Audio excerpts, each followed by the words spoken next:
Breaking news अवां सां share कयूं पिया। कराची में रेंजर्स ऐं नारकोटिक्स फोर्स जी कार्रवाई जंहिंमें ॿ घुर्बल जवाबदार गिरफ़्तार कया विया आहिनि। रेंजर्स तर्जुमान मूजिब ॻुझे इतला ते अलबेला सिग्नल निश्तर रोड ते कार्रवाई दौरान इंतहाई घुर्बल जवाबदार शमसुद्दीन ऐं अब्दुल गफूर खे गिरफ़्तार कयो वियो। तर्जुमान मूजिब जवाबदारनि जे कब्ज़े मां 2 किलोग्राम आइस हथ कई वई आहे।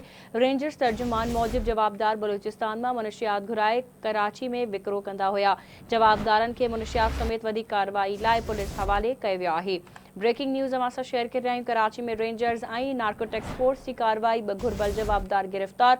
रेंजर्स तर्जुमान मूजिब ॻुझे इतला ते अलबेला सिग्नल निश्तर रोड ते कार्रवाई दौरान इंतहाई घुर्बल जवाबदार शमसुद्दीन ऐं अब्दुल गफूर खे गिरफ़्तार कयो वियो।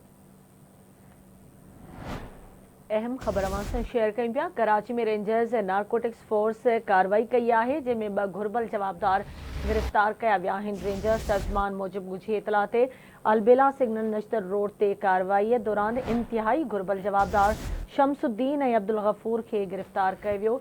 तर्जुमान मूजिब जवाबदारनि जे कब्ज़े मां 2 किलोग्राम आइस हथ कई वई आहे। रेंजर्स तर्जुमान मूजिब जवाबदार बलूचिस्तान मां मुनशियात घुराए कराचीअ में विकिरो कंदा हुआ। जवाबदारनि खे मुनशियात समेत वधीक कार्रवाई लाइ पुलिस हवाले कयो वियो आहे।